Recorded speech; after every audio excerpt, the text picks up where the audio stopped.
ಜೀನಾಗೆ ಸಂಪಾದಕತ್ವದಲ್ಲಿ ಜಿಎನ್ಎಸ್ news ಸಾಗರ ಸುತ್ತದ ಆಚೆ ಈಚೆ ಶನಿವಾರದ news ಅಪ್ಡೇಟ್ಗೆ ತಮಗೆ ಸ್ವಾಗತ. ಮುಖ್ಯಾಂಶಗಳು: ಸಾಗರದಲ್ಲಿ ಸಂಪನ್ನಗೊಂಡ ಅಡಿಕೆ ಬೆಳೆಗಾರರ ಬೃಹತ್ ಸಮಾವೇಶ. ಬೆಳೆಗಾರರ ಪರ ನಾವಿದ್ದೇವೆಂದು ಭರವಸೆ ನೀಡಿದ ಚುನಾಯಿತ ಪ್ರತಿನಿಧಿಗಳು. ವಿದೇಶಿ ಅಡಿಕೆ ಅಕ್ರಮ ಪ್ರವೇಶ ತಡೆಗಟ್ಟಲು ಕಠಿಣ ಕಾನೂನು ಕ್ರಮದ ಭರವಸೆ ನೀಡಿದ ಕೇಂದ್ರ ಸಚಿವರು. ಅಡಿಕೆ ಸಂಶೋಧನಾ ಕೇಂದ್ರಕ್ಕೆ ಮಧು ಬಂಗಾರಪ್ಪ ಬೆಳೆಗಾರರ ಪರ ಕೇಂದ್ರ ಎಂದ ರಾಘವೇಂದ್ರ. ಅಡಿಕೆ ಪವಿತ್ರವಾದದ್ದು, ಔಷಧೀಯ ಗುಣವಿದೆ ಎಂದ ಕಾಗೇರಿ. ರಾಜ್ಯ ಸರ್ಕಾರದ ವಿರುದ್ಧವೂ ಗುಡುಗಿದ ಬೇಳೂರು. ಬೇಡಿಕೆ ಮಂಡಿಸಿದ ರಾಮಚಂದ್ರ. ಕಾಗೋಡು ತಿಮ್ಮಪ್ಪ ಅವರಿಗೆ ಆತ್ಮೀಯ ಸನ್ಮಾನ. ಕೇಂದ್ರ ಸಚಿವರಿಗೆ ಕಪ್ಪು ಬಾವುಟ ಪ್ರದರ್ಶನ ಹೇಳಿಕೆ ನೀಡಿದ್ದ ಐವರನ್ನು ವಶಕ್ಕೆ ಪಡೆದ ಪೊಲೀಸರು. ಬಿಡುಗಡೆ ನಂತರ ಹೇಳಿದ್ದೇನು? ಈಗ ಸುದ್ದಿಯ ವಿವರ. ವಿದೇಶಗಳಿಂದ ಭಾರತಕ್ಕೆ ಅಕ್ರಮವಾಗಿ ಬರುತ್ತಿರುವ ಅಡಿಕೆಯನ್ನು ತಡೆಗಟ್ಟಲು ಕಠಿಣ ಕಾನೂನು ರೂಪಿಸಲಾಗುತ್ತದೆ ಎಂದು ಕೇಂದ್ರ ಕೃಷಿ ಮತ್ತು ರೈತ ಕಲ್ಯಾಣ ಸಚಿವ ಶಿವರಾಜ್ ಸಿಂಗ್ ಚೌಹಾಣ್ ತಿಳಿಸಿದರು. ಸಾಗರದ ಸಂತೆ ಮೈದಾನದಲ್ಲಿ ಶನಿವಾರ ಪ್ರಾಂತ್ಯ ಅಡಿಕೆ ಬೆಳೆಗಾರರ ಸಂಘದ ಆಶ್ರಯದಲ್ಲಿ ಆಪ್ಸ್ಕೋಸ್ ತೋಟಗಾರ್ ಸಹಯೋಗದಲ್ಲಿ ಏರ್ಪಡಿಸಿದ್ದ ಅಡಿಕೆ ಬೆಳೆಗಾರರ ಬೃಹತ್ ಸಮಾವೇಶವನ್ನು ಉದ್ಘಾಟಿಸಿ ಅವರು ಮಾತನಾಡುತ್ತಿದ್ದರು.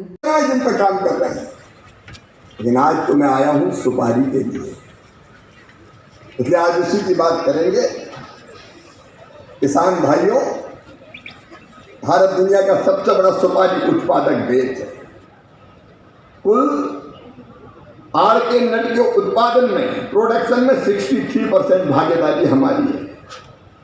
आप जानते, विस्तार से बताने की जरूरत नहीं है।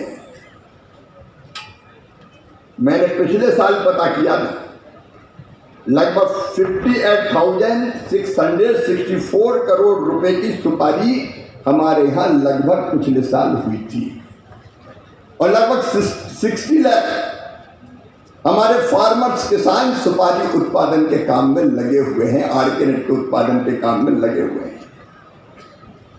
और किसानों को ठीक दाम मिल पाए, इसके लिए हम कटिबद्ध हैं। और इसलिए भारत सरकार ने अभी हाल में जो MIP थी, मिनिमम इंपोर्ट प्राइस 251 प्रति केजी से बढ़ा के 351 केजी की है। जरूरत पड़ेगी तो और बढ़ा देंगे, आपको ठीक दाम मिलना चाहिए। आयात ना हो, इंपोर्ट ना हो, हमारे किसानों को ठीक दाम मिलना चाहिए। हमने ये भी तय किया है कि देश में अगर सुपारी इंपोर्ट करेगा कोई तो 100% इंपोर्ट ड्यूटी लगाई जाएगी, ताकि बाहर से आने वाला आड़ के नट महंगा आए और हमारे किसान को ठीक दाम मिल पाए। एक बात आपने कही, इलीगल आड़ को नट हमारे यहाँ आ जाता है, क्वालिटी भी बेहतर नहीं होती। मैं आपको आश्वस्त करता हूं कि हम CBIC सीमा शुल्क बोर्ड के साथ मिलकर एक बैठक और करेंगे और कोशिश करेंगे इलीगल आर्गोनट लाने वालों के खिलाफ कठोरतम कार्रवाई की जाए।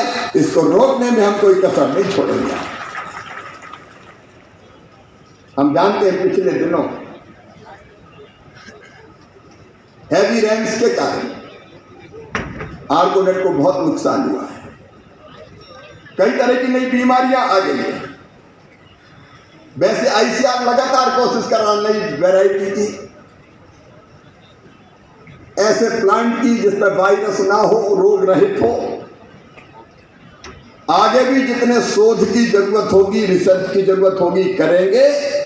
आप चिंता मत कीजिए, जिस भी रिसर्च की जरूरत होगी बीमारियों को दूर करने के लिए वो रिसर्च किया जाएगा। उसके लिए पर्याप्त संसाधन की हम व्यवस्था करेंगे। मैं यहाँ से जाने के बाद ही मैं बैठक करूंगा, बात करूंगा और इसका बेहतर इंतजाम करने की मैं कोशिश करूंगा।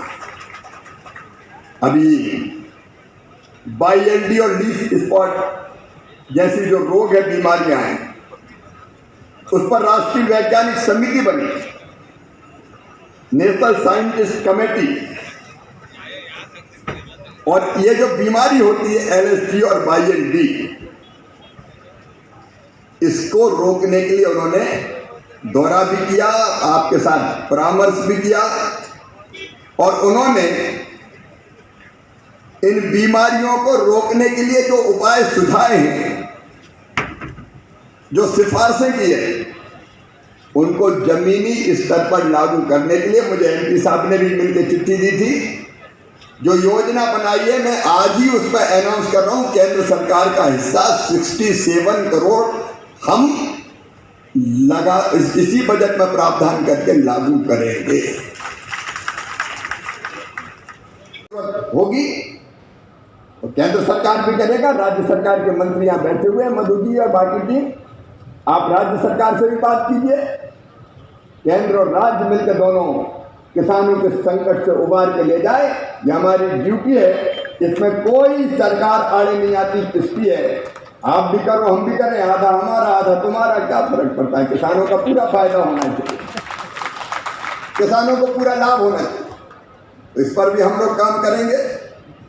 और एक सबसे बड़ी बात जो आप लोगों ने बताई और जो मैंने भी पहले जब आप आए थे तब भी बताया था, यार को नट के बारे में ये कह दिया है, इसके खाने से गंभीर बीमारी कैंसर जैसी हो सकती है। और मुझे तो आश्चर्य होता है, लोग तो बरसों से खा रहे हैं। अब ये जो WHO की रिपोर्ट,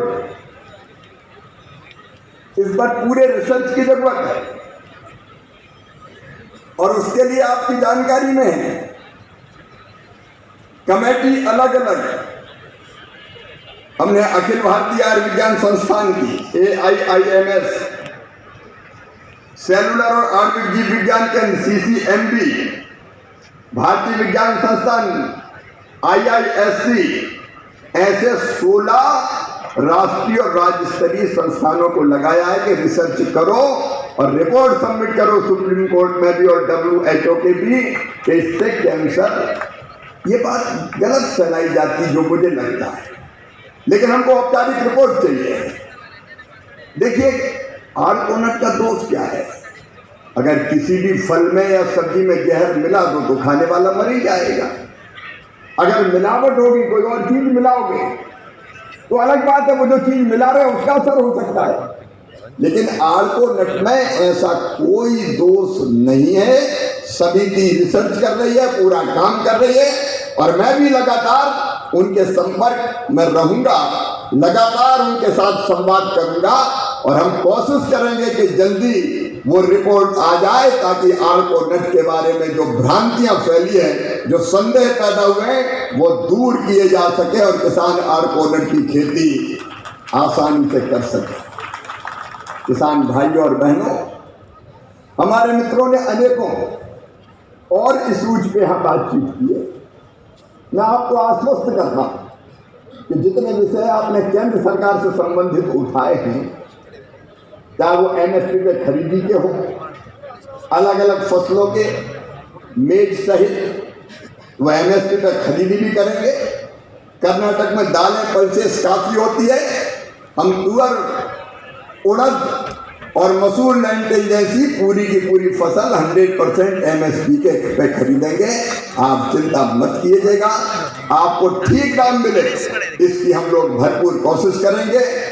आपने बाकी भी कुछ चीज़ें ऐसी थी जो सीधे मेरे डिपार्टमेंट से संबंधित नहीं है, लेकिन केंद्र सरकार से संबंधित जितने विषय हैं उन सब विषयों पर मैं केंद्र सरकार के बाकी मंत्रियों के साथ भी किसानों के हित में जो है मैं निश्चित तौर पर चर्चा करने का प्रयत्न करूंगा और मेरी कोशिश होगी कि वो सारी चीज़ें जो कही और की जा सकती है, मैं असंभव की बात नहीं करता, जो की जा सकती है उसको करके इम्प्लीमेंट करने में कोई कसर नहीं छोड़ूंगा। मैं फिर ये दोहराना चाहता हूँ, नरेंद्र मोदी जी का संकल्प है विकसित भारत का निर्माण, एक वैभवशाली भारत, एक गौरवशाली भारत, एक समृद्ध भारत, एक शक्तिशाली भारत, और उस निर्माण के लिए हर राज्य का विकास होना जरूरी है। मैं ग्रामीण विकास मंत्री भी, उससे एक बात और मेरे दिल में है, पॉवर्टी फ्री विलेज बनाने की, गरीबी मुक्त गांव। हम इतने आजीविका के काम केंद्र सरकार और राज्य सरकार के माध्यम से करें कि जिसके कारण गांव में कोई भी बेरोजगार ना रहे, उसके बारे में फिर कभी आगे चर्चा करूंगा।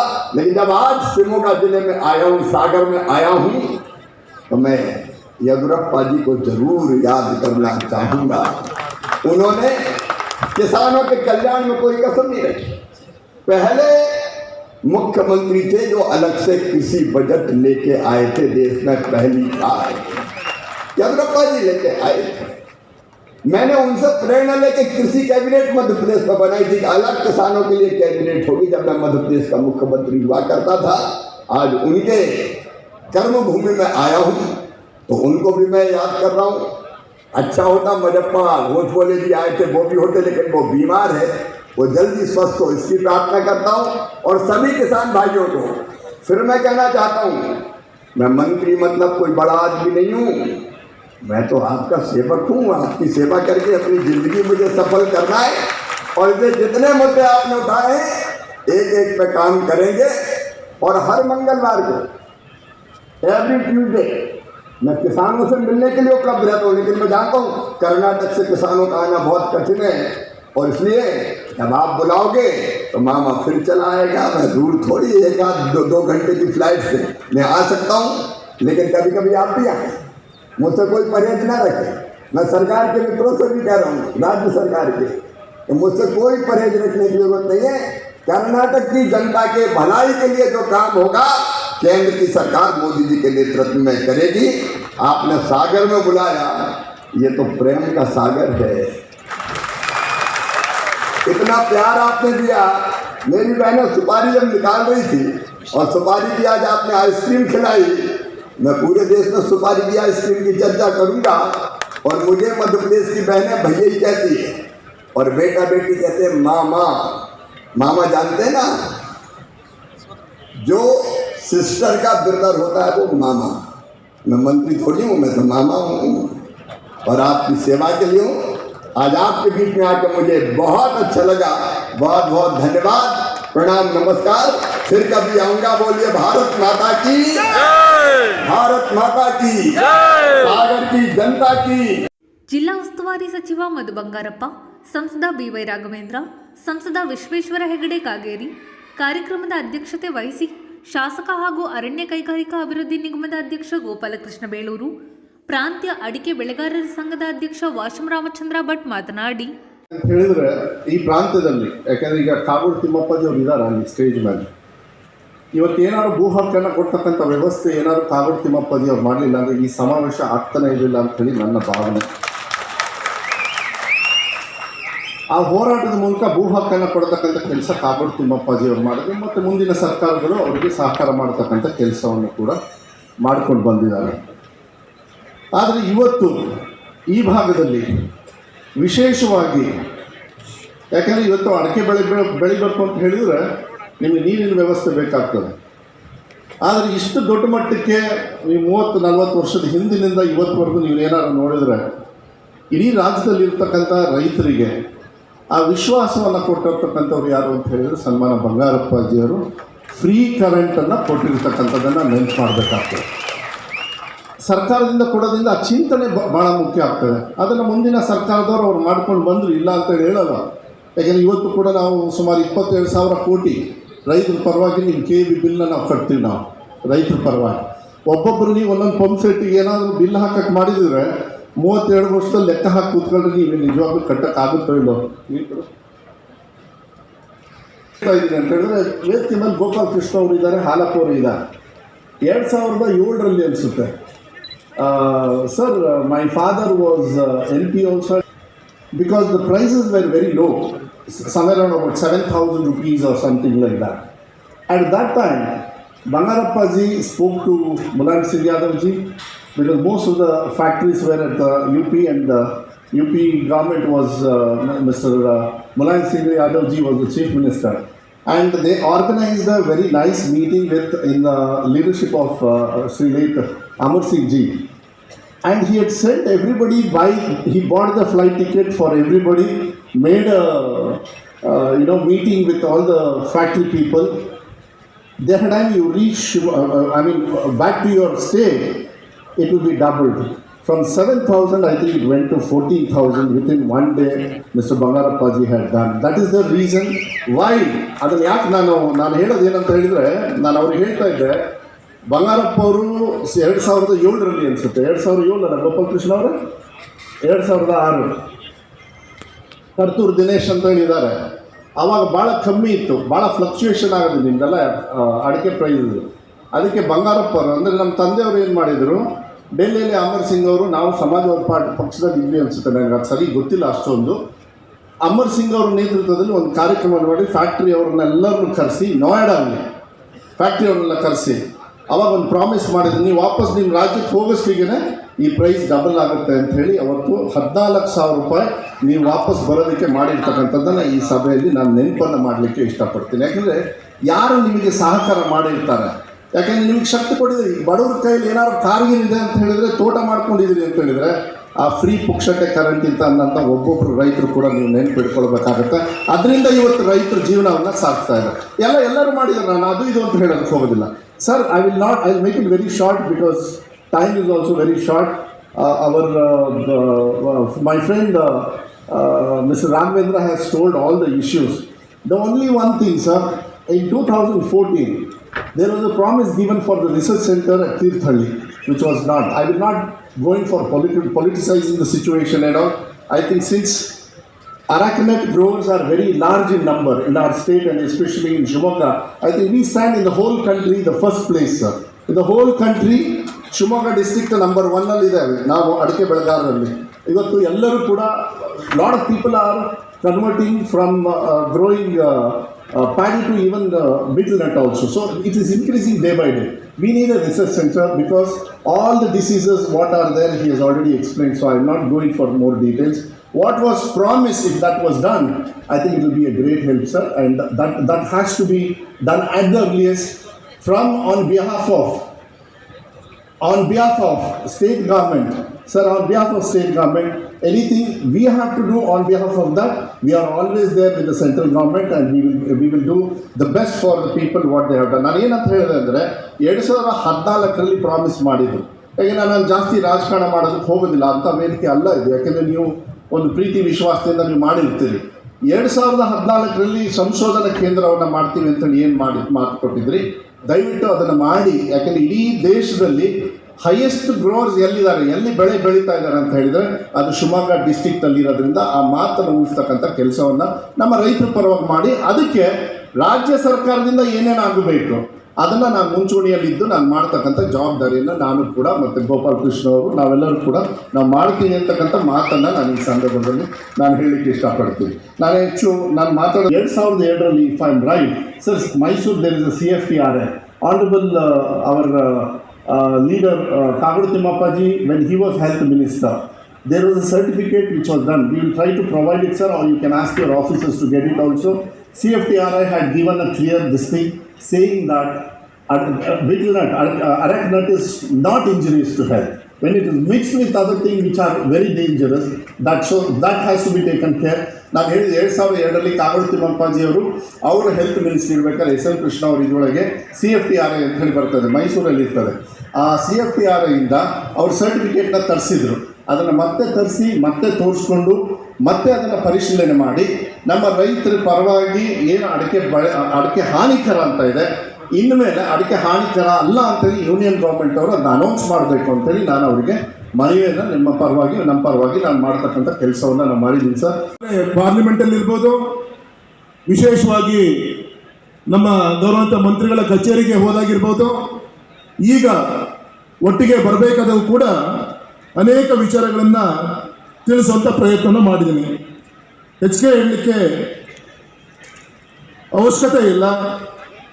ನಾನು ಈ ಸಂದರ್ಭದಲ್ಲಿ ನಿಮ್ಮ ಪರವಾಗಿ 2-3 ಇಂಗ್ಲೀಷ್ನಲ್ಲಿ ರೆಸ್ಪೆಕ್ಟೆಡ್ ಮಿನಿಸ್ಟರ್ಗೆ ಒಂದು ಗಮನಕ್ಕೆ ತಂದು ಆಮೇಲೆ ನಾನು ಕನ್ನಡ ವಿಚಾರಕ್ಕೆ ನಾನು ಬರ್ತೀನಿ ಅಂತ ಸಂದರ್ಭದಲ್ಲಿ ಹೇಳ್ತಾ, respected sir, I want to bring to your kind notice that I have discussed in your office regarding concerns regarding WHO classification regarding arecanut along with gutka is cancerous. Arecanut on its own is not cancerous. Our prayer is to complete evidence-based research in favor of arecanut farmers, sir. This is one thing. Sir, regarding second one, regarding leaf spot diseases, farmers have faced challenges and lost lot of money, sir. As per 2022 recommendation, NSCM has requested rupees 200 crores to manage leaf spot diseases. Request used to release at the earliest, sir. Sir, one more request you to establish a arecanut research institution in Malnad. Example, you know, already we have a lab in Tirthalli, our Granendra constituency, assembly constituency, sir. If you give some more fund for developing that research center, already we have, sir, in Tirthalli. That's why we are asking some more funds for that Malnad research center, already what we have in Tirthalli. That is one thing. One more request is take action to stop illegal import of arecanut from Southeast Asian countries, sir. This is one more main thing, sir. Last one, request is to advise FSSAI to increase moisture content for arecanut from 7% to 11%, sir. These are prayers regarding to arecanut. Sir, regarding paddy. Sir, regarding paddy, we are facing number of challenges to address the challenges faced by farmers. So regarding this, already now in market, only 2,200 for 1 quintal for paddy, sir. Last year in this time, 3,000 rupees per quintal in that time, sir. So my request is to enhance the paddy MSP price, and second one, request to bring agriculture crops under weather-based crop insurance scheme. Already horticulture crop, we have the weather-based scheme. For agriculture product also, we want crop insurance, weather-based crop insurance scheme, sir. This is second one, sir. Third one, requested to support introduce of MD2 pineapple variety in Sagra, in Sirsi. Our respected leader Kagiri Sahab also here. Large scale, the farmers are growing pineapple here. So my request is introduce MD2 pineapple variety and to establish pineapple processing unit in Sagra in our Malnad area, sir. So last one, requested to continue maize procurement under MSP program. This is regarding Mekkejola, that is we called in Mekkejola in Kannada. This is major in maize. Sir, as a rural development minister from Manrega, Mahatma Gandhi Narega Yojana, consider adding open well for drinking water purpose and compounds for Anganwadi centers under Manrega schemes. In Malnad area, for drinking water purpose, they are always using the open well, but there is no fund for Manrega for that program for open well. Please consider this prayer to add it in Manrega program, sir. So all the points have been discussed. I have requested to help our farmers. ಆತ್ಮೀಯ ಬಂಧುಗಳೇ, ಸಾಕಷ್ಟು ವಿಚಾರಗಳನ್ನು ಗೌರವಿತ ಮಂತ್ರಿಗಳಿಗೆ ವಿನಂತಿ ಮಾಡೋಕ್ಕೋಸ್ಕರ ರಾತ್ರಿ training ಹೋಗಿ ಬೆಳಗ್ಗೆ ಚಾಪರಲ್ಲಿ ಬರಬೇಕಾದಾಗ ಎಲ್ಲ ವಿಚಾರಗಳನ್ನು ನಮ್ಮ ವೇದಿಕೆ ಮೇಲೆ ನಮ್ಮ ಜ್ಞಾನೇಂದ್ರರ ಇರ್ಬೋದು, ಕಾಗೇರಿಯರ್ ಇರ್ಬೋದು, ಗೋಪಾಲಕೃಷ್ಣವ್ರು ಇರ್ಬೋದು, ವಿಶೇಷವಾಗಿ ನಮ್ಮ ಅಡಿಕೆ ಬೆಳೆಗಾರ ಸಂಘದ ಅಧ್ಯಕ್ಷರು ನಮ್ಮ ಹಿಂದೂದರ ಒಡೆಯರಿದ್ದಾರೆ, ಈ ಥರ ಎಲ್ಲ ಸ್ನೇಹಿತರು ನಿಮ್ಮ ಪ್ರೇಯರ್ ಏನಿತ್ತು ಪಕ್ಷಾತೀತವಾಗಿ ಜಾತ್ಯತೀತವಾಗಿ ಗೌರವಿತ ಮಂತ್ರಿಗಳಿಗೆ ಮುಟ್ಟಿಸುವಂಥ ಪ್ರಯತ್ನ ಮಾಡಿದೆ. ವಿಶೇಷವಾಗಿ ವರ್ಲ್ಡ್ ಹೆಲ್ತ್ ಆರ್ಗನೈಸೇಷನ್ 2004ರಲ್ಲಿ ಅಡಿಕೆ ಕ್ಯಾನ್ಸರ್ ಹಾನಿಕಾರಕ WHO ಮೆನ್ಷನ್ ಮಾಡಿದೆ. ಹಾಗಾಗಿ ಗೌರವಿತ ಮಂತ್ರಿಗಳಿಗೆ ಈಗ ಆಲ್ರೆಡಿ ರಿಕ್ವೆಸ್ಟ್ ಮಾಡಿದೆ. ಅದಕ್ಕೆ ಆ ಒಂದು ರಿಪೋರ್ಟಿಗೆ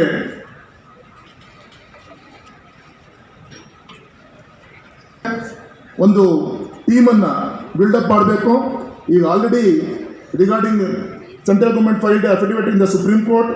Camco, Mamcos and Mahamandala become parties in the case, but they have been no future hearings or progressor in Supreme Court.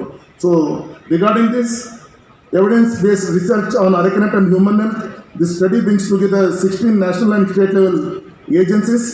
So ಈ ವಿಚಾರದಲ್ಲಿ ಒಂದು ಹೊಸ ಕಮಿಟಿಯನ್ನು ರಚನೆ ಮಾಡಲಿಕ್ಕೆ ಈಗಾಗಲೇ ಗೌರವಿತ ಮಂತ್ರಿಗಳಲ್ಲಿ ವಿನಂತಿ ಮಾಡುವಂಥ ಪ್ರಯತ್ನ ಆಗಿದೆ. ಇದು ಒಂದು. ಎರಡನೇದು, ವಿಶೇಷವಾಗಿ ಅಡಿಕೆ ಹಾನಿಕರ ಅಲ್ಲ ಅನ್ನಲಿಕ್ಕೆ ಎಲ್ಲ ಆಗ್ತಾ ಇದೆ. ಗೌರವಿತ ಮಂತ್ರಿಗಳೇ ಮಾತಾಡಬೇಕಾದಾಗ ಹೇಳ್ತಾರೆ, 2022ರಲ್ಲಿ ಎಲೆ ಚುಕ್ಕೆ ರೋಗವನ್ನು ಲೀಫ್ ಸ್ಪಾಟ್ ಡಿಸೀಸ್ ಅಂತೇಳಿ ಸುಮಾರು more than 54,000 hectares of arecanut, the National Scientific Committee on Leaf Spot and Yellow Leaf Diseases recommended a relief package of 200 crores. So regarding this, we request the immediate release of these funds to support the affected farmers. So ರಾಷ್ಟ್ರೀಯ ವೈಜ್ಞಾನಿಕ ಸಮಿತಿ ಶಿಫಾರಸು ಏನು ಮಾಡಿತ್ತು, ಆ 3 ವರ್ಷದಲ್ಲಿ ಯಾವ ರೀತಿ ಮನುಷ್ಯರಿಗೆ ಕ್ಯಾನ್ಸರ್ ಬರುತ್ತೋ ಅಡಿಕೆ ರೋಗಕ್ಕೂ ಕೂಡ ಈ ಲೀಫ್ ಸ್ಪಾಟ್ ಡಿಸೀಸಸ್ ಏನಿದೆ, ಕ್ಯಾನ್ಸರ್ ರೋಗಕ್ಕೆ ತುತ್ತಾಗಿತ್ತು, ತೋಟಗಳನ್ನು ಕಳ್ಕೊಂಡಿದ್ದಾರೆ, ಅದಕ್ಕೆ ಯಾವುದಾದ್ರೂ ರೀತಿಯಲ್ಲಿ ಪರಿಹಾರ ರೀತಿಯಲ್ಲಿ ಸಂಘಟಿಸಿರೋದು ನಾನು ಮತ್ತೆ ಅಭಿನಂದಿಸ್ತೇನೆ. ರೈತರು ಅಂದ್ರೆ ಪ್ರಕೃತಿಯ ಜೊತೆಯಲ್ಲಿ ಇರೋರು. ನಾವು ಪ್ರಕೃತಿಯಲ್ಲಿ ಏನೇ ಆಗು ಹೋಗುಗಳಾದರೂ ಅದಕ್ಕೆ ಅತಿ ಹತ್ತಿರದಿಂದ ಸ್ಪಂದಿಸೋರು ನಾವೇ, ರೈತರೇ. ನಮಗೆ ಬಿಸಿಲಾಗಲಿ, ಚಳಿ ಆಗಲಿ, ಮಳೆ ಆಗಲಿ, ಏನಾದರೂ ಸಹ ರೈತರಿಗೆ ಅದರ ನೇರ ಪರಿಣಾಮ. ಮಳೆ ಹೆಚ್ಚಾದರೆ ನಾವೇ ಅನುಭವಿಸ್ಬೇಕು, ಮಳೆ ಕಡಿಮೆ ಆದರೆ ನಾವೇ ತೊಂದರೆಗೆ ಈಡಾಗಬೇಕು. ರೋಗ ರುಜಿನಗಳು ಬೆಳೆಗೆ ಬಂದರೆ ಸಮಸ್ಯೆ, ಮಾರ್ಕೆಟಿಗೆ ತೆಗೆದುಕೊಂಡು ಹೋದರೆ ಬೆಲೆದು ಕುಸಿತ ಇತ್ಯಾದಿ 10 ರೀತಿಯ ಸಮಸ್ಯೆಗಳನ್ನು ಪ್ರಕೃತಿಯ ಕಾರಣದಿಂದ ಉದ್ಭವಿಸುವಂಥದ್ದನ್ನು ನಾವೇ ಅನುಭವಿಸ್ತಾ ಇದ್ದೇವೆ. ಹಾಗಾಗಿ ರೈತರು ಅತ್ಯಂತ ಸಹನೆಯನ್ನು ಹೊಂದಿರುವಂಥ ಸಮುದಾಯ. ಇವತ್ತು ನಮ್ಮ ಸಹನೆಗಳು ಮೀರ್ತಾ ಇದೆ ಅಂತಂದ್ರೆ ನಾವು ಎಷ್ಟು ಈ ಪ್ರಕೃತಿಯ ಜೊತೆಗಿನ ನಮ್ಮ ಸಂಬಂಧಕ್ಕಿಂತ ಹೆಚ್ಚಾದಂತಹ ಕಷ್ಟವನ್ನು ಅನುಭವಿಸ್ತಾ ಇದ್ದೇವೆ ಅನ್ನೋದು ನಮ್ಮೆಲ್ಲರಿಗೆ ಅರಿವಾಗುವಂಥದ್ದು.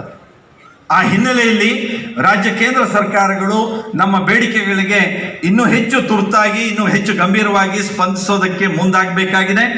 ನಾನು ಈ ಸಂದರ್ಭದಲ್ಲಿ ಕೆಲವು ಮಾತುಗಳನ್ನು ಹೇಳಿರೋದನ್ನೇ ಇಲ್ಲಿ ಉಲ್ಲೇಖಿಸೋದಕ್ಕೆ ಬಯಸ್ತೀನಿ. ಈ ವಿಷಯದಲ್ಲಿ ಅನೇಕಾರು ಸಂದರ್ಭದಲ್ಲಿ ನಾವು ಚರ್ಚೆ ಮಾಡ್ತಾನೆ ಇದ್ದೇವೆ.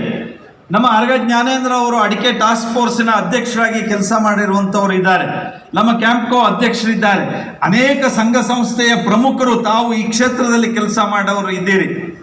ಎಷ್ಟು ಸಮಸ್ಯೆಗಳು ಅಡಿಕೆದು ನಮಗೆ. ಒಂದು, ವಿಷಕಾರಕ ಅಂತ ಹೇಳುವಂತಹ ಷಡ್ಯಂತ್ರದ ಭಾಗವಾಗಿ ಅಡಿಕೆಗೆ ಮಾನ ಕಳೆಯುವಂಥ ಸ್ಥಿತಿ ಒಂದು ಕಡೆಗೆ ಜಗತ್ತಿನಾದ್ಯಂತ ನಿರ್ಮಾಣ ಆಗ್ತಾ ಇದೆ. ಆದರೆ ಈ ಸಮಾವೇಶದ ಮೂಲಕ ನಾವೆಲ್ಲ ಒಟ್ಟಾಗಿ ಹೇಳೋಣ, ಅಡಿಕೆ ಅತ್ಯಂತ ಪವಿತ್ರವಾದಂಥದ್ದು. ಅಡಿಕೆಯಲ್ಲಿ ಔಷಧೀಯ ಗುಣ ಇದೆ ಹೊರತು ಅದರೊಳಗೆ ವಿಷಕಾರಕ ಅಲ್ಲ.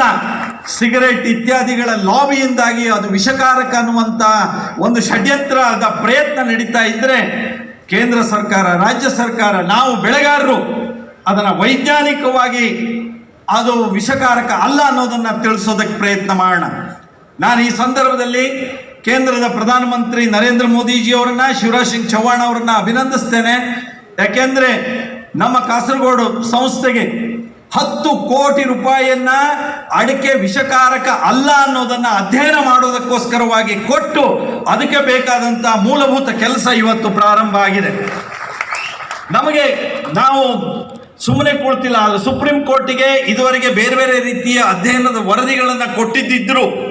ಅದು ಸುಪ್ರೀಂ ಕೋರ್ಟ್ ಆ ವರದಿಯನ್ನು ಪರಿಗಣಿಸೋದಕ್ಕೆ ಸಾಧ್ಯ ಆಗ್ತಾ ಇಲ್ಲ. ಹಾಗಾಗಿ ಇನ್ನಷ್ಟು ಹೆಚ್ಚು ವೈಜ್ಞಾನಿಕವಾದ ರೀತಿಯಲ್ಲಿ ಅಧ್ಯಯನ ನಡೆಸೋದಕ್ಕೆ 10 ಕೋಟಿ ರೂಪಾಯಿಯನ್ನು ಕೊಟ್ಟು ಅದಕ್ಕೆ ಬೇಕಾದಂಥ ಅಧ್ಯಯನ ಪ್ರಕ್ರಿಯೆ, ತಜ್ಞರ ಸಮಿತಿಗಳು ನೇಮಕ ಆಗಿ ಅದು ನಡೆದಿದೆ. ಈ ಪ್ರಯತ್ನವನ್ನು ನಮ್ಮ ಹಂತದಲ್ಲಿ ನಾವು ವಿವಿಧ ರೀತಿಯಲ್ಲಿ ಅಡಿಕೆ ಹೇಗೆ ಆರೋಗ್ಯಕ್ಕೆ ಅದು ಪೂರಕ ಅನ್ನೋದನ್ನು ತಿಳಿಸಬೇಕಾಗಿದೆ. ಅಡಿಕೆ ಬಗ್ಗೆ, ವೀಳ್ಯದ ಬಗ್ಗೆ ಯಾರೇನು ಮಾತನಾಡೋದಕ್ಕೆ ಸಾಧ್ಯ? ನಮ್ಮ ಪರಂಪರಾಗತವಾಗಿ ಶತಮಾನಗಳಿಂದ ಅಡಿಕೆ ನಾವು ವೀಳ್ಯದೆಲೆ ಇಲ್ಲದೆ ಪೂಜೆ ಮಾಡೋದಿಲ್ಲ. ಆ ರೀತಿ ಸಂಗತಿಗಳು ನಮ್ಗೆ ಗೊತ್ತಿದೆ. ಹಾಗಾಗಿ ಅದಕ್ಕಿರುವಂಥ ಪಾವಿತ್ರತೆಯನ್ನ ಇನ್ಯಾರೋ ಷಡ್ಯಂತ್ರ ಮಾಡಿ ದೂರ ಮಾಡೋದಕ್ಕೆ ಆಗೋದಿಲ್ಲ. ಸೂರ್ಯನಿಗೆ ಮೋಡ ಬರಬಹುದೇ ಹೊರತು ಸೂರ್ಯನ ಪ್ರಕಾಶವನ್ನು ದೂರ ಮಾಡಲಿಕ್ಕೆ ಆಗೋದಿಲ್ಲ.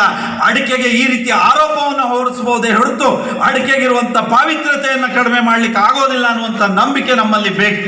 ನಾವು ಅದನ್ನು ವೈಜ್ಞಾನಿಕವಾಗಿ ಸುಪ್ರೀಂ ಕೋರ್ಟಿಗೆ, WHO ಇನ್ನೆಲ್ಲೆಲ್ಲಿ ತಿಳಿಸೋದಕ್ಕೆ ಪ್ರಯತ್ನವನ್ನು ನಾವು ಮಾಡ್ತಾ ಇದೆ. ನಾನು ಅದಕ್ಕೆ ಅಭಿನಂದಿಸ್ತೇನೆ. ನಿಮ್ಗೆ ಗೊತ್ತಿದೆ ಅಡಿಕೆಯ ನಮಗೆ ಮಾಯ್ಶ್ಚರ್ ಕಂಟೆಂಟ್, ಅದಕ್ಕೆ ತೇವಾಂಶ ಅದಕ್ಕೆ 7.5% ಇದೆ. ಆದರೆ ಯಾವ ಅಡಿಕೆ ಎಷ್ಟು ಒಣಸಿದ್ರು ಅದು 11%ಗಿಂತ ಕೆಳಗೆ ಬರೋದಿಲ್ಲ ಅನ್ನೋದು ವೈಜ್ಞಾನಿಕವಾದ ಸಂಶೋಧನೆ ಇದೆ.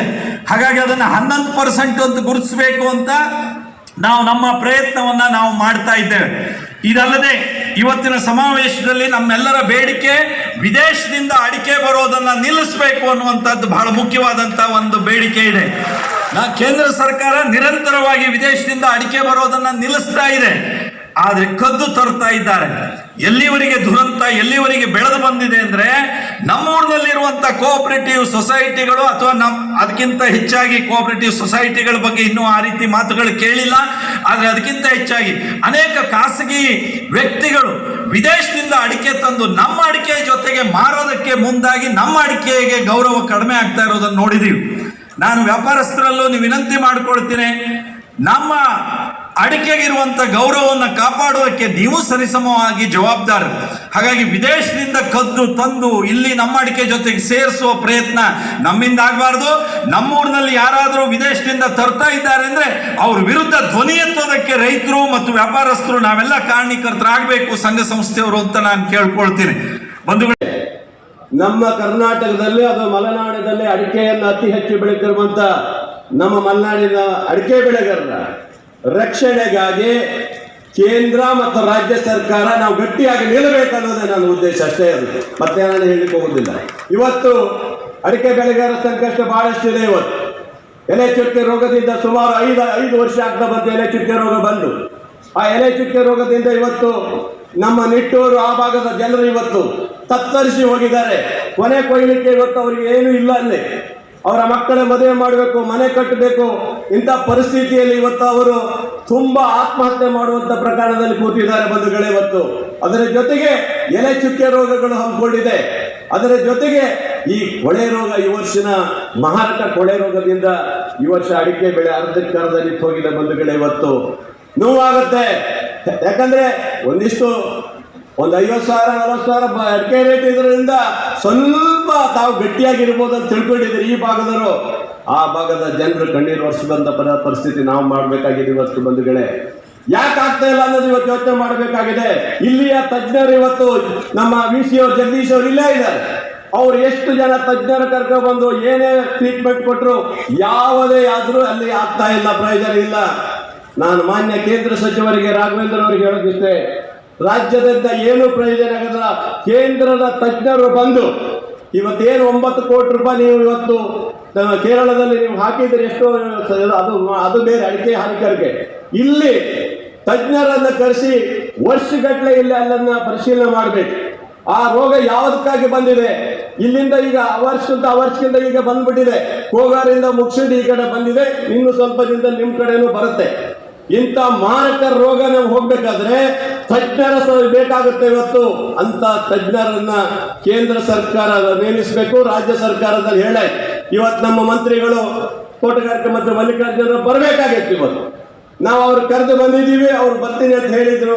ಆದರೆ ಅವ್ರ ತಂದೆ ಆಸ್ಪತ್ರೆಗೆ ಅಡ್ಮಿಟ್ ಮಾಡಿದ್ರಿಂದ ಬರೋಕ್ಕಾಗಲ್ಲ ಅಂತ ಸಂದೇಶವನ್ನು ಕಳಿಸಿದ್ದಾರೆ.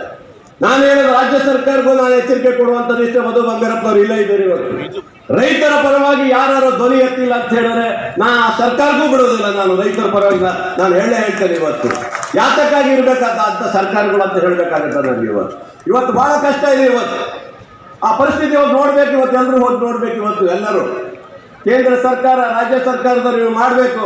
ಯಾವ ಅಭಿವೃದ್ಧಿ ಮಂಡಳಿ ಮಾಡ್ತಾರೆ, ಇನ್ನೊಂದು ಮಾಡ್ತಾರೆ ನಾವು ಕೇಳೋದಿಲ್ಲ. ಈ ರೈತರ ಬದುಕಿಗಾಗಿ, ಅಡಿಕೆ ಬೆಳೆಗಾರರ ನೆಮ್ಮದಿಗಾಗಿ ಈ ರಾಜ್ಯದ ರೈತರ ಪರವಾಗಿ ಧ್ವನಿ ಎತ್ತುವಂಥ ಕೆಲಸನ ಕೇಂದ್ರ ಮತ್ತು ರಾಜ್ಯ ಸರ್ಕಾರಗಳು ಮಾಡಬೇಕು ಅನ್ನೋದು ನಮ್ಮ ಉದ್ದೇಶ ಇವತ್ತಷ್ಟೇ. ಇವತ್ತು ನೋಡಿ, ಅಡಿಕೆ ಬೆಳೆಗಾರ ಆಮದು ಇವತ್ತು ರೇಟು ಕಮ್ಮಿ ಆಗೋದು ಜಾಸ್ತಿ ಆಗೋದಂದ್ರೆ ಇವತ್ತು ಆಮದುಗಳನ್ನು ತೆಗೆದುಕೊಳ್ಳೋದಿದೆ. ಅದು ನಿಲ್ಸೋಕ್ಕಾಗಲ್ಲ ಅಂತ ತಾವು ಹೇಳಿದ್ವಿ, ಸತ್ಯ. ಅದಕ್ಕೆ 250 ರೂಪಾಯಿ ಎಕ್ಸ್ಟ್ರಾವನ್ನ ಟ್ಯಾಕ್ಸನ್ನು ಹಾಕಿದ್ರು ಸಹ ಅವ್ರು ಬರ್ತಾನೆ ಇದ್ದಾರೆ ಅಂತ ಇವತ್ತು ಹೇಳ್ತಾರೆ. ಅವ್ರು 1 ಲೋಡಲ್ಲಿ 20 ಲೋಡ್ ತರ್ತಾರೆ, ನನಗೆ ಗೊತ್ತಿಲ್ಲ. ಆದರೆ ನಾನು ಅಡಿಕೆ ಬೆಳೆಗಾರರು ಹೇಳೋದಿಷ್ಟೇ, ಅವ್ರು ಎಷ್ಟಾದ್ರೂ ತರಲಿ, ರಾಜ್ಯದ ನಮ್ಮ ಅಡಿಕೆ ಬಹಳ ಚೆನ್ನಾಗಿದೆ, ಆದರೆ ಕಲಬೆರಕೆ ಮಾಡಿ ಕೊಡಬೇಡ್ರ ಮಾರ್ರೆ, ಅದೊಂದು ಕಾಪಾಡ್ಕೊಳ್ರಿ ಅಷ್ಟೇ. ಅದರಿಂದ ಏನಾಗುತ್ತೆ ಇವತ್ತು ನೋಡಿ, ಇವತ್ತು WHO ಇವತ್ತು ಆದೇಶ ಏನು ಮಾಡಿದೆ, ಅಡಿಕೆ ಕ್ಯಾನ್ಸರ್ ಅಂತ ಹೇಳಿ ಇವತ್ತು ಅವರು ಅಮೆರಿಕದಿಂದ ಇವತ್ತು ನಮಗೆ ಸಂದೇಶ ಕಳಿಸಿದ್ದಾರೆ. ಇಡೀ ಭಾರತದಲ್ಲಿ ಸಂಚಲನ ಆಯ್ತದು. ಆದರೆ ಇವತ್ತು ಅಡಿಕೆ ಹಾನಿಕಾರಕತೆ ಎಷ್ಟು ವರ್ಷ ಆಯ್ತು ಇವತ್ತು ಸುಪ್ರೀಂ ಕೋರ್ಟಲ್ಲಿ ಇದ್ದು? ಸುಪ್ರೀಂ ಕೋರ್ಟಲ್ಲಿ ಎಷ್ಟು ವರ್ಷ ಆಗಿದೆ ಇವತ್ತು? ಸುಮಾರು 10-12 ವರ್ಷ ಆಗ್ತಾ ಬಂತು ಸುಪ್ರೀಂ ಕೋರ್ಟಲ್ಲಿ. ಇವತ್ತು ಅಡಿಕೆ ಹಾನಿಕಾರಕತೆ ಕೂತಿದೆ, ತೂಗ್ತಾ ಇದೆ ಇವತ್ತು. ಒಂದು ವೇಳೆ ಅಡಿಕೆ ಹಾನಿಕಾರಕ ಅಂತ ಬಂದರೆ ನಾವೆಲ್ಲರೂ ನೇಣಾಕುವಂಥ ಪರಿಸ್ಥಿತಿ ಬರುತ್ತದೆ. ಆದ್ರಿಂದ ಅದಕ್ಕೆ ಇವತ್ತು ಶಿವರಾಜ್ ಸಿಂಗ್ ಚೌಹಾಣ್ ಅವರು ಬಂದಿದ್ದಾರೆ. ಒಳ್ಳೆಯ ವ್ಯಕ್ತಿಗಳು, ಒಬ್ಬ ಸಜ್ಜನ ರಾಜಕಾರಣಿ ಅಂತ ಹೇಳಿದ್ರೆ ಅದು ಅವರೇ ಬಿಟ್ಟರೆ ಬೇರೆ ಯಾರು ಸಾಧ್ಯ ಇಲ್ಲ. ಇವತ್ತು ಅಂಥ ಸಜ್ಜನ ರಾಜಕಾರಣಿ ಮುಖ್ಯಮಂತ್ರಿಗಳಾಗಿ ಇವತ್ತು ಕೇಂದ್ರದ ಸಚಿವರಾಗಿರುವಂಥ ಒಬ್ಬ ಇವತ್ತು ಮಂತ್ರಿಗಳು ಇವತ್ತು ಹೆಮ್ಮೆ ಆಗುತ್ತೆ. ಇವತ್ತು ಅಲ್ಲಿಂದ ಇವತ್ತು ಮಲೆನಾಡಿನ ನಮ್ಮ ಸಾಗರಕ್ಕೆ ಬಂದಿದ್ದಾರೆ ಅಂದಾಗ ಖುಷಿ ತರುವಂಥ ವಿಚಾರ. ಅವರು ಮನಸ್ಸು ಮಾಡಿದರೆ ಅವ್ರು ಆಗತ್ತೆ, ಖಂಡಿತ ಮಾಡ್ತಾರೆ. ಅದಕ್ಕೆ ಮಾನ್ಯ ರಾಘವೇಂದ್ರ ಅವರು ಸಹ MP ಅವರಾಗಿದ್ದಾರೆ, ಅವರು ಸಹಕಾರ ಕೊಡಬೇಕಂತ ಹೇಳ್ತಿದೆ. ಸೊಪ್ಪಿನ ಬೆಟ್ಟ ಇವತ್ತು ಕಾನ್ ಆಗಿದೆ. ಇವತ್ತು ಯಾವ ಉದ್ದೇಶಕ್ಕಾಗಿ ಕಾನ್ ಆಗಿದೆ ಅದು? ಕಾನ್ ಎಲ್ಲಿತ್ತದು? ಯಾವಾಗ ಕಾನ್ ಆಗಿದ್ದದು? ಆಗಲಿ, ಕಾನ್ ಆಗಿದೆ. ಆದರೆ ಇವತ್ತು ರಾಜ್ಯ ಮತ್ತು ಕೇಂದ್ರ ಸರ್ಕಾರ ಮನಸ್ಸು ಮಾಡಿದರೆ ಕಾನೂನು ವಜಾ ಮಾಡುವಂಥ ಅವಕಾಶ ಇದೆ. ಸೊಪ್ಪಿನ ಬೆಟ್ಟ ಬೆಳೆಸ್ಕೊಂಡರು ಯಾರು? ಪಾಪ ನಮ್ಮ ತೋಟದ ಮೇಲಿರುವಂಥ ಎಲ್ಲರೂ ಸೇರಿದು ಸೊಪ್ಪಿನ ಬೆಟ್ಟ ಇಟ್ಕೊಂಡ್ರು. ಇವತ್ತು ಆ ಸೊಪ್ಪಿನ ಬೆಟ್ಟಕ್ಕೆ ಹೋಗಂಗಿಲ್ಲ. ಕಾನು ಅಂತ ಹೇಳಿದ್ರೆ ಫಾರೆಸ್ಟ್ ಅರಣ್ಯ ಅಂತ ಅವನು ಅಡ್ಡ ಬರ್ತಾರೆ ಫಾರೆಸ್ಟ್. ಇದು ಯಾರು ಕೇಳೋರು ಯಾರು ಇವತ್ತು? ಹಾಗೆ ರೈತರ ಪರವಾಗಿ ಏನೇನಾಗುತ್ತೆ ಅದು ಮಾಡುವ. ಈಗ ಮುಳುಗಡೆ ಸಂತ್ರಸ್ತರ ಬಗ್ಗೆ ಮಾತಾಡಿದ್ರಿ. ಮುಳುಗಡೆ ಸಂತ್ರಸ್ತರ ಪರಿಹಾರ ಇವತ್ತು ಎಷ್ಟು ವರ್ಷ ಆಯ್ತು ಬಂತು? ಹಿಂದಿನ ಕಾಗೋಡು ಸಾಹೇಬರು ಇರುವಂಥ ಸಂದರ್ಭದಲ್ಲಿ 1,000 ಹಕ್ಕುಪತ್ರ ಕೊಟ್ಟರು. ಆ ನಂತರ ಸರ್ಕಾರದಲ್ಲಿ ಮಾಡಬೇಕಾಗಿತ್ತು. ಇವತ್ತು ಎಷ್ಟು ವರ್ಷ ಆಯಿತು? ಯಾವುದೇ ಇರಲಿ, ನನಗೆ ಸರ್ಕಾರ ಕೇಂದ್ರದಲ್ಲಿರ್ಬೋದು, ರಾಜ್ಯ ಸರ್ಕಾರ ಇರ್ಬೋದು, ನಾವೆಲ್ಲರೂ ಸೇರಿ ಆ ರೈತರ ಪರವಾಗಿ ಧ್ವನಿಯಾಗದೆ ಹೋದರೆ ಇವತ್ತು ಏನು ನಾವು ರಾಜಕಾರಣಕ್ಕೆ ಬರೋದೇ ವೇಸ್ಟ್ ಆಗುತ್ತೆ. ಇವತ್ತು ಅಡಿಕೆ ಬೆಳೆಗಾರ ಸಂಘದವರು ಹೋರಾಟ ಹಾಕೊಂಡು ಬರಬೇಕು, ಸಮಾವೇಶ ಮಾಡಬೇಕಂದಾಗ ಸಮಾವೇಶದ ಎಲ್ಲ ಪಕ್ಷದ ಎಲ್ಲ ಗಡಿಯವರು ಬಂದಿದ್ದಾರೆ. ಇವತ್ತು ಇಲ್ಲಿ ಪಕ್ಷ ನೋಡುವಂಥ ಪ್ರಶ್ನೆ ಇಲ್ಲ. ರೈತರ ಹೂವಿನಲ್ಲಿ ನಾವೆಲ್ಲರೂ ಭಾಗವಹಿಸಬೇಕಾಗಿದ್ದ ಬಂಧುಗಳೇ. ಇವತ್ತು ನಬಾರ್ಡಿಂದ ರೈತರಿಗೆ ಕೊಡುವಂಥ DCC ಬ್ಯಾಂಕಲ್ಲಿ ನಬಾರ್ಡಿನ ಮಾನ್ಯ ಮಂತ್ರಿಗಳು ಇಲ್ಲೇ ಇದ್ದಾರೆ. ರಾಘವೇಂದ್ರ ಸರ್ ನೀವು ಇಲ್ಲೇ ಇದ್ದೀರಿ. 60% ಇವತ್ತು ನಬಾರ್ಡಿಂದ ಹಣ ಬರ್ತಿತ್ತು DCC ಬ್ಯಾಂಕ್ ರೈತರಿಗೆ ಕೊಡಲಿಕ್ಕೆ. ಅದನ್ನು ಕಟ್ ಮಾಡಿ 10% ಕೊಟ್ಟಿದ್ದಾರೆ. ಏನು ಮಾಡ್ಬೇಕಾ ರೈತರಿಗೆ? ದಯವಿಟ್ಟು ಅದನ್ನು ಸಹ ತಾವು ದಯಮಾಡಿ ಕೇಂದ್ರ ಸರ್ಕಾರದ ಮಂತ್ರಿಗಳಿಗೆ ಯಾರಿಗೆ ಹೇಳ್ತಿರೋ ಗೊತ್ತಿಲ್ಲ ಹೇಳಿ, ಆ ರೈತರಿಗೆ ಸಿಗುವಂಥ 60% ತಾವು ದಯವಿಟ್ಟು ಅದು ಕೊಡಿಸುವಂಥ ರೀತಿಯಲ್ಲಿ ಆಗಬೇಕು. ಇಲ್ಲಾಂದರೆ ನಾವು ರೈತರು ಸಾಲ ಕೊಡೋಕ್ಕಾಗತ್ತಲ್ಲ. ಮೊನ್ನೆ ಗೌಡರು ಸುಮ್ಮನೆ ಬ್ಯಾಂಕಲ್ಲಿ ಕುತ್ಕೋಬೇಕಾಗತ್ತೆ, ಈ ರೈತರು ಬಂದು ನಾವು ಗಲಾಟೆ ಮಾಡಬೇಕಾಗತ್ತೆ ಅಷ್ಟೇ. ಆ ಪರಿಸ್ಥಿತಿ ಆಗಬಾರ್ದು. ಹಿಂದೆ ಕೊಟ್ಟಿದ್ದಾರೆ, ಈಗ 2 ವರ್ಷದಿಂದ ಅದು ನಿಲ್ತಾ ಇದೆ.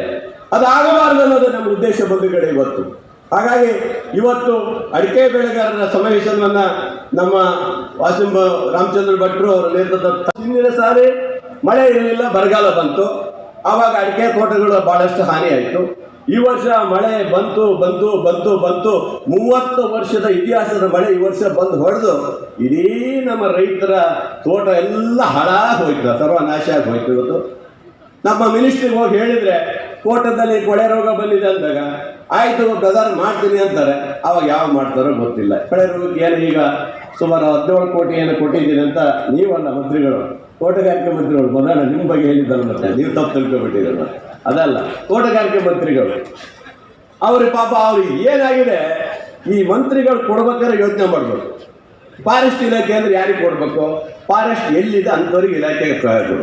ಅಡಿಕೆ ಬೆಳೆಗಾರ ಎಲ್ಲಿದ್ದಾರೆ ಅಂಥವ್ರಿಗೆ ತೋಟಗಾರಿಕೆ ಕೊಡಬೇಕು. ಇವ್ರಿಗೆ ಗೊತ್ತಿಲ್ಲ. ಸರಿ ಹಿಂದಿನ ಸರಿ ಹಂಗೆ ಆಗಿದೆ. ಅದ್ಯಾರ ಕೇಂದ್ರ ಮಂತ್ರಿ ಅಡಿಕೆ ಅಂದರೆ ಏನಂತ ಗೊತ್ತಿಲ್ಲ, ಇದಕ್ಕೆ ಯಾ ಅಂದಂತೆ ಗೊತ್ತಿಲ್ಲ. ಅದು ಹಾನಿಕಾರಕ ಅಂತ ಹೋಯ್ತು ಅಲ್ಲಿಗೆ. ಹಂಗೆ ಆ ಮಂತ್ರಿಗಳಿಗೆ ಗೊತ್ತಿರಬೇಕದು.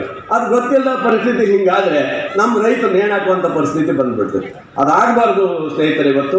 ಹಾಗಾಗಿ ನಾನು ಜಾಸ್ತಿ ಮಾತಾಡೋದಿಲ್ಲ. ಶಿವರಾಜ್ ಸಿಂಗ್ ಚೌಹಾಣ್ ಅವರು ಗೋರಖ್ ಸಿಂಗ್ ವರದಿ ಈಗಾಗಲೇ ಹೇಳಿದರು, ಅಕ್ರೆಯವರು ಹೇಳಿದರು ಗೋರಖ್ ಸಿಂಗ್ ವರದಿ ಹಾಕಬೇಕು ಅಂತೇಳಿ. ಖಂಡಿತ ಆಗಬೇಕು.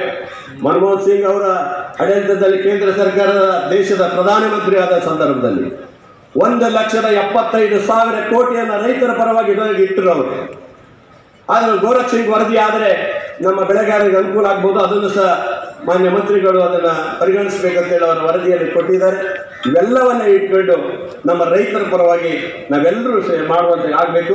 ರಾಜ್ಯ ಸರ್ಕಾರಕ್ಕೆ ಏನೇನು ಸಲಹೆ ಬೇಕು ನಾನು ಮಧು ಬಂಗಾರಪ್ಪ ಇವತ್ತೇ ಹೇಳ್ತೀನಿ. ಅದು ಮುಖ್ಯಮಂತ್ರಿಗಳಾಗಲಿ ಯಾರೇ ಇರಲಿ ಅವರ ಪರವಾಗಿ ಇಟ್ಕೊಂಡು ರೈತರ ಪರವಾಗಿ ಇಟ್ಕೊಂಡು ದೊಡ್ಡ ಧ್ವನಿಯಾಗಿ ನಿಮಗೆ ಸಪೋರ್ಟ್ ಕೊಡ್ತೀವಿ. ನೀವು ಕೇಂದ್ರ ಸರ್ಕಾರದವರು ನಮ್ಮ ರೈತರಿಗೆ ಸಪೋರ್ಟ್ ನಮಗೆಲ್ಲರೂ ಸೇರಿ ಮಾಡೋಣ, ಒಟ್ಟು ರೈತರ ಪರವಾಗಿ ನಾವೆಲ್ಲರೂ ಕೆಲಸ ಮಾಡೋಣ ಅಂತ ಮಾತನ್ನು ಹೇಳಿ ನಾವು ಅಡಿಕೆ ಬೆಳೆಗಾರರು ಆತ್ಮಹತ್ಯೆ ಕಡೆ ಹಾಕುವಂತ ವ್ಯವಸ್ಥೆಗೆ ಒಳಗಾಗ್ತದೆ. ಅದು ಆಗುವಂತ ಪರಿಸ್ಥಿತಿಯನ್ನ ನಮ್ಮ ಕೇಂದ್ರ ಮತ್ತು ರಾಜ್ಯದ ಎಲ್ಲ ಜನಪ್ರತಿನಿಧಿಗಳು ಮಾಡೋದಿಲ್ಲ. ನಮ್ಮ ಜೊತೆಗೆ ಅವರು ಕೈ ಜೋಡಿಸಿ ಅಡಿಕೆ ಹಾನಿಕಾರಕ ಅಲ್ಲ ಎಂಬುದನ್ನ ನಮ್ಮ ಸುಪ್ರೀಂ ಕೋರ್ಟಿಗೆ ಹೇಳಿ, ಅಡಿಕೆ ಹಾನಿಕಾರಕ ಅಲ್ಲ, ಅಡಿಕೆ ಒಂದು ಔಷಧೀಯ ವಸ್ತು, ಇದು ಜನರಿಗೆ ಒಳ್ಳೆಯದಾಗ್ತದೆ ಹೇಳ್ತಕ್ಕಂಥದ್ದನ್ನು ಮಾಡ್ತಾರೆ ಹೇಳ್ತಕ್ಕಂಥ ನಂಬಿಕೆಯಿಂದ ಈ ಸಮಾವೇಶವನ್ನು ಮಾಡ್ತಾ ಇದೆ. ನಿಮ್ಮೆಲ್ಲರ ಜೊತೆ ನಾವು ಅಡಿಕೆ ಬೆಳೆಗಾರರು ಇದ್ದೀವಿ. ಮಲೆನಾಡಿನ ಭಾಗದಲ್ಲಿ ಇಷ್ಟು ಜನ ಅಡಿಕೆ ಬೆಳೆಗಾರರು ಇದ್ದೀವಿ. ಅಡಿಕೆ ಬೆಳೆಯನ್ನೇ ನಂಬ್ಕೊಂಡಿರ್ತಕ್ಕಂಥ ಕೃಷಿ ಕಾರ್ಮಿಕರಿದ್ದಾರೆ. ಅಡಿಕೆಯನ್ನೇ ನಂಬ್ಕೊಂಡಿರ್ತಕ್ಕಂಥ ಸಾಗರ, ಸೊರಬ, ಹೊಸನಗರದ ಎಲ್ಲ ವ್ಯಾಪಾರಸ್ಥರುಗಳಿದ್ದಾರೆ. ಇಡೀ ಜನಜೀವನವೇ ಅಸ್ತವ್ಯಸ್ತ ಆಗ್ತದೆ. ಹಾಗಾಗಿ ನಮ್ಮ ಮೊದಲನೇ ಒತ್ತಾಯ ಅಡಿಕೆ ಹಾನಿಕಾರಕ ಅಲ್ಲ ಎಂಬುದನ್ನು ಕೂಡಲೇ ಕೇಂದ್ರ ಮತ್ತು ರಾಜ್ಯ ಸರ್ಕಾರಗಳು ಘೋಷಣೆ ಮಾಡಬೇಕು ಹೇಳ್ತಕ್ಕಂಥದ್ದು ಒತ್ತಾಯವನ್ನು ಈ ಸಂದರ್ಭದಲ್ಲಿ ಮಾಡ್ತಾ, ಜೊತೆಗೆ ಕಾಡು ಪ್ರಾಣಿಗಳ ಹಾವಳಿ ಬದುಕದೇ ಕಷ್ಟ ಆಗಿದೆ ನಮಗೆ. ವನ್ಯಜೀವಿಗಳ ಹಾವಳಿ, ಮಂಗನ ಹಿಡಿದ್ರೆ ತಗೊಂಡೋಗಿ ಕೇಸ್ ಹಾಕ್ತಾರೆ. ಇದನ್ನ ಕೂಡಲೇ ಒಂದು ವನ್ಯಜೀವಿಗಳು ಸರ್ಕಾರದ್ದೇ ಆದರೆ ನೀವು ಖಂಡಿತ ಅದನ್ನ ಬಿಗಿ ಮಾಡಿ, ನೀವು ನಮ್ಮ ತೋಟಕ್ಕೆ ಬರ್ಲಿದಂಗೆ ನೋಡಿ, ಎಲ್ಲಿ ಬೇಕಾದ್ರೂ ನೀವು ವನ್ಯಜೀವಿಗಳನ್ನ ಬಿಡಿ. ಇಲ್ಲ ಅಂತಾದ್ರೆ ನಮಗೆ ಅದನ್ನು ಬಂದೋಬಸ್ತ್ ಮಾಡಲಿಕ್ಕೆ ನಮಗೆ ಅವಕಾಶ ಕೊಡಿ. ಇಲ್ಲದ್ರೆ ಅಡಿಕೆ ಬೆಳೆಗಾರರು ಬದುಕಕ್ಕೆ ಆಗೋದಿಲ್ಲ. ಇರ್ತಕ್ಕಂಥ ಅಡಿಕೆಯನ್ನು ಸಹ ಪೂರ್ತಿ ಕಾಡು ಪ್ರಾಣಿಗಳು ತಿಂದು ಹಾಳು ಮಾಡ್ತಾ ಇದ್ದಾವೆ. ಕೂಡಲೇ ಅದನ್ನು ಬಂದೋಬಸ್ತ್ ಮಾಡಬೇಕು ಹೇಳ್ತಕ್ಕಂಥ ಒತ್ತಾಯವನ್ನು ನಾನು ಈ ವೇದಿಕೆ ಮುಖಾಂತರ ಎಲ್ಲ ರಾಜ್ಯ ಹಾಗೂ ಕೇಂದ್ರ ಸರ್ಕಾರಕ್ಕೆ ಮಾಡ್ತಾ ಇದ್ದೀನಿ. ಮೂರನೇದು, ಮಲೆನಾಡಿನ ಭಾಗದಲ್ಲಿ ಸರ್ ಎಲ್ಲರ ಮನೆಗಳು ಸೊಪ್ಪಿನ ಬೆಟ್ಟದಲ್ಲಿ ಏನಾದರೂ 94C ಜಾರಿಗೆ ಬಂದರೆ ಎಲ್ಲರ ಮನೆಗಳನ್ನು ತೆಗೆಯುವಂಥ ವ್ಯವಸ್ಥೆ ಆಗತ್ತೆ. ಆದರೆ ಅದಕ್ಕೆ ಅವಕಾಶವನ್ನು ಅಡಿಕೆ ಬೆಳೆಗಾರ ಸಂಘ ಕೊಡೋದಿಲ್ಲ. ಎಲ್ಲ ಅಡಿಕೆ ಬೆಳೆಗಾರರಿಗೂ ತಾವು ಹಕ್ಕುಪತ್ರವನ್ನು ಕೊಡಬೇಕು ಹೇಳ್ತಕ್ಕಂಥ ಒಕ್ಕಲಿನ ಒತ್ತಾಯವನ್ನು ಈ ಸಮಾವೇಶದ ಮುಖಾಂತರ ನಾವು ಮಾಡ್ತಾ ಇದ್ದೀವಿ. ಎಲ್ಲರಿಗೂ ಹಕ್ಕುಪತ್ರ ಸಿಗಬೇಕು. ಯಾರಿಗೂ ಮಲೆನಾಡು ಭಾಗದಲ್ಲಿ ಸೊಪ್ಪಿನ ಬೆಟ್ಟ ನಿಮ್ಮ ಮನೆ ಇದೆ ತೆಗಿ ಹೇಳ್ತಕ್ಕಂಥ ಒತ್ತಡವನ್ನು ತರಬಾರ್ದು ಹೇಳ್ತಕ್ಕಂಥ ಒಂದು ಒತ್ತಾಯವನ್ನು ಈ ಸಮಾವೇಶದ ಮೂಲಕ ಮಾಡ್ತಾ, ಇನ್ನು ಅನೇಕ ಸಮಸ್ಯೆಗಳಿದೆ. ಈ ಹಿಂದಿನಿಂದನೂ ಕೆಲಸ ಮಾಡಿರ್ತಕ್ಕಂಥ ಎಲ್ಲ ಅಧ್ಯಕ್ಷರು ಮತ್ತು ಗೌರವಾನ್ವಿತ ಸದಸ್ಯರು ಉತ್ತಮವಾಗಿ ಕೆಲಸ ಮಾಡ್ತಾ ಇದ್ದಿದ್ದರಿಂದ ಇವತ್ತು ನಾವು ಇಲ್ಲಿ ತನಕ ಬಂದಿದ್ದೀವಿ. ಅವರೆಲ್ಲರನ್ನ ನೆನೆಸ್ಕೋತಾ ಒಂದು ಬೇಸರದ ಸಂಗತಿ ಅಂತಂದರೆ ನನಗೆ ತುಂಬ ನೋವಾಗ್ತಾ ಇದೆ. ಈ ಕಾರ್ಯಕ್ರಮ ಆಗಬೇಕು ಹೇಳ್ತಕ್ಕಂಥ ಕನಸನ್ನು ಹೊಂದಿರತಕ್ಕಂಥದ್ದು ಬಹುಶಃ ಅಡಿಕೆ ಬೆಳೆಗಾರರ ಎಲ್ಲರ ಪಿತಾಮಹ ಅಂದರೂ ತಪ್ಪಾಗಲಾರ್ದು ಸೊರಬ ಮಂಜಪ್ಪನವರ ಕನಸು ಇದು. ಇವತ್ತು ಅವ್ರು ಇಲ್ಲಿ ವೇದಿಕೆಯಲ್ಲಿ ಇರಬೇಕಿತ್ತು. ಅವರ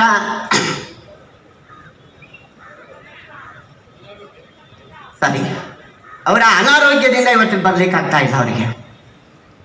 ಇವತ್ತೇನಾದ್ರೂ ಈ ವೇದಿಕೆ ನಡೀತಾ ಇದೆ ಅಂದರೆ ಎಚ್ ಮಂಜಪ್ಪನವ್ರ ಕಾರಣ ಅದಕ್ಕೆ. ಹಾಗಾಗಿ ಅವರಿಗೆ ನಾವು ದೊಡ್ಡ ನಮಸ್ಕಾರವನ್ನು ನಿಮ್ಮೆಲ್ಲರ ಚಪ್ಪಾಳೆ ಮುಖಾಂತರ ಕೊಡೋಣ. ಇಡೀ ಅಡಿಕೆಗಾಗಿ ಅವರು ತಮ್ಮ ಜೀವನವನ್ನೇ ಮುಡುಪಾಗಿಟ್ಟಿದ್ದಾರೆ. ಅವರು ಶೀಘ್ರದಲ್ಲಿ ಗುಣಮುಖರಾಗಿ ಮುಂದೆ ಅವ್ರ ನೇತೃತ್ವದಲ್ಲಿ ಎಲ್ಲ ಅಡಿಕೆಯ ಬೆಳೆಗಾರರ ಹೋರಾಟವನ್ನು ಮಾಡೋಣ. ಯಾವತ್ತೂ ಅಡಿಕೆ ಬೆಳೆಗಾರ ಸಂಘ ಬೆಳೆಗಾರರ ಪರವಾಗಿ ನಿಲ್ತದೆ. ಬೆಳೆಗಾರರಿಗೆ ಏನೇ ಸಮಸ್ಯೆ ಆದರೂ ಅಡಿಕೆ ಬೆಳೆಗಾರ ಸಂಘ ಇರ್ತದೆ ಅಂತ ಹೇಳ್ತಾ ಈ ಸಮಾವೇಶಕ್ಕೆ ಕೈ ಜೋಡಿಸಿರ್ತಕ್ಕಂಥ ಎಲ್ಲ ಸಂಘ ಸಂಸ್ಥೆಗಳು, ಅದ್ರ ಜೊತೆಗೆ ಆಫ್ಕೋರ್ಸ್ ಮತ್ತು ತೋಟಗಾರಿಕೆಯವರಿಗೆ ನಾನು ವಿಶೇಷವಾಗಿರ್ತಕ್ಕಂಥ ಧನ್ಯವಾದವನ್ನು ಹೇಳ್ತಾ, ಮಾಜಿ ಸಚಿವ ಕಾಗೋಡು ತಿಮ್ಮಪ್ಪ ಅವರನ್ನು ಸನ್ಮಾನಿಸಲಾಯಿತು. ಈ ಸಂದರ್ಭದಲ್ಲಿ ಶಾಸಕ ಅರಗ ಜ್ಞಾನೇಂದ್ರ, ಮಾಜಿ ಸಚಿವ ಹರತಾಳು ಹಾಲಪ್ಪ, ಮಾಜಿ ಶಾಸಕ ಸ್ವಾಮಿರಾವ್ ಬಿ, ಮಂಜುನಾಥ್ ಗೌಡ, ವಿದ್ಯಾಧರ್, ಜಿ ಭೀಮೇಶ್ವರ ಜೋಶಿ, ಕಿಶೋರ್ ಕುಮಾರ್ ಕೊಡ್ಗಿ, ಬಾಲಕೃಷ್ಣ ವೈದ್ಯ, BA ಇಂದೂಧರ Besuru, KC Devappa, Mahesh ಹುಲ್ಕುಳಿ, MV Mohan, Niranjan ಕೋರಿ ಇನ್ನಿತರರು ಹಾಜರಿದ್ದರು. ಸ್ನೇಹ ಸಾಗರ ಮಹಿಳಾ ಮಂಡಳಿ ಸದಸ್ಯರು ಪ್ರಾರ್ಥಿಸಿದರು. UH ರಾಮಪ್ಪ ಸ್ವಾಗತಿಸಿದರು. ವಾಶಂ ರಾಮಚಂದ್ರ ಭಟ್ ಪ್ರಾಸ್ತಾವಿಕ ಮಾತನಾಡಿದರು. ಮಲ್ಲಿಕಾರ್ಜುನ್ ಹಕ್ರೆ ಮನವಿ ಓದಿದರು. ಚೇತನ್ ರಾಜ್ ಕಣ್ಣೂರು ಅಭಿನಂದನಾ ನುಡಿಯಾಡಿದರು. ಅನಿಲ್ ಒಡೆಯರ್ ವಂದಿಸಿದರು. ಮಾಲತಿ ಸುಬಾಹಿತ್, ಕೌಶಿಕ್ ಕಾನ್ಗೋಡು ಕಾರ್ಯಕ್ರಮ ನಿರೂಪಿಸಿದರು. ಕೇಂದ್ರ ಸಚಿವ ಶಿವರಾಜ್ ಸಿಂಗ್ ಚೌಹಾಣ್ ಅವರಿಗೆ ಕಪ್ಪು ಬಾವುಟ ಪ್ರದರ್ಶನ ಮಾಡುವುದಾಗಿ ಹೇಳಿಕೆ ನೀಡಿದ್ದ ಸಂಯುಕ್ತ ಹೋರಾಟ ಕರ್ನಾಟಕ ವೇದಿಕೆ ಕಾರ್ಯಕರ್ತರನ್ನು ಶನಿವಾರ ಬೆಳಗ್ಗೆ ಪೊಲೀಸರು ವಶಕ್ಕೆ ಪಡೆದರು. ಕಾರ್ಯಕ್ರಮ ಮುಗಿದ ನಂತರ ಬಿಡುಗಡೆ ಮಾಡಿದರು. ಬಿಡುಗಡೆ ನಂತರ ಮಾತನಾಡಿದ ಅವರು, ಇದಕ್ಕೆ ಬಂದಂಥ ಸಮಾವೇಶಗಳಿಂದ ಕೆಲವರು ನಮ್ಮ ಮೇಲೆ ಹಲ್ಲೆ ಮಾಡುವ ಅಪಾಯ ಇರೋದ್ರಿಂದ ನಮಗೆ ರಕ್ಷಣೆ ಕೊಡಲಿಕ್ಕಾಗಿ ನಿಮ್ಮನ್ನು ಬಂಧಿಸಿದ್ದೀವಿ ಅಂತ ಹೇಳಿದರು. ಆದರೆ ನಮ್ಮ ಈ ಒಂದು ಹೋರಾಟ ಇಲ್ಲಿಗೆ ನಿಲ್ಲದಿಲ್ಲ, ಮುಂದುವರಿಯುತ್ತೆ. ಕೇಂದ್ರ ಸರ್ಕಾರ MSP ಮತ್ತು ಸೋಮನಾಥ್ ವರದಿಯನ್ನು ಜಾರಿಗೆ ತರಬೇಕು. ಅದಕ್ಕೂ ಮುಖ್ಯವಾಗಿ ಮೊದಲು ಅವರು ನಮ್ಮ ರೈತ ನಾಯಕ ಅಂತ ದಲ್ಲೇವಾಲ ಅವರ ಜೀವವನ್ನು ಉಳಿಸುವಂಥ ಕೆಲಸವನ್ನು ಮಾಡಬೇಕು ಅಂತ ಈ ಸಂದರ್ಭದಲ್ಲಿ ನಾವು ಒತ್ತಾಯ ಮಾಡ್ತೇವೆ. ರಮೇಶ್ ಆಯ್ತು. ಈಗ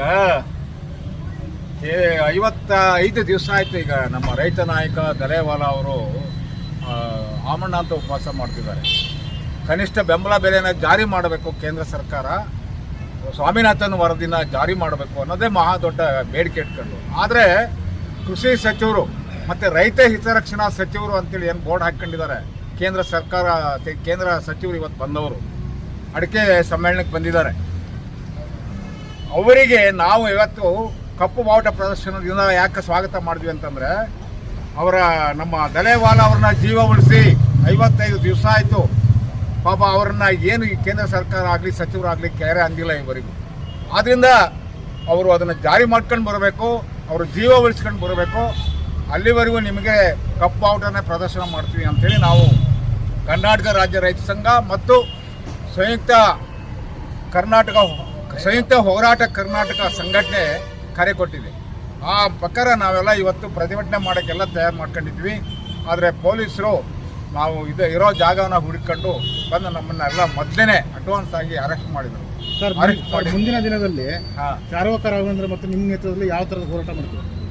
ನೇತೃತ್ವ ಏನಿಲ್ಲ, ಕರ್ನಾಟಕ ಚರ್ಚೆ ಮಾಡಿ ಮಾಡ್ತೀವಿ. ಮುಂದೆ ಕರ್ನಾಟಕ ರಾಜ್ಯ ರೈತ ಸಂಘ ಇದೆ, ಅದಕ್ಕೆ ಸಂಯುಕ್ತ ಹೋರಾಟ ವೇದಿಕೆ ಇದೆ, ಎಲ್ಲರೂ ಸೇರ್ ಮಾಡ್ತೀವಿ. ನಾವು ಒಬ್ಬರಿಬ್ಬರು ಮಾಡೋಕ್ಕಾಗಲ್ಲ. ಅದು ಮಾತಾಡಿ ಸ್ನೇಹಿತರೆ, 2013ರಲ್ಲಿ ಇದೇ ಕೇಂದ್ರ ಸರ್ಕಾರ ಅಂದರೆ ಅಧಿಕಾರಕ್ಕೆ ಬರುವ ಮೊದಲೇ ಇದೇ ಮೋದಿ ಆ್ಯಂಡ್ ಟೀಮ್ MSP ಜಾರಿ ಮಾಡ್ತೀವಿ ಅಂತ ಹೇಳಿ ಅಧಿಕಾರಕ್ಕೆ ಬಂದವರು ಇವರು.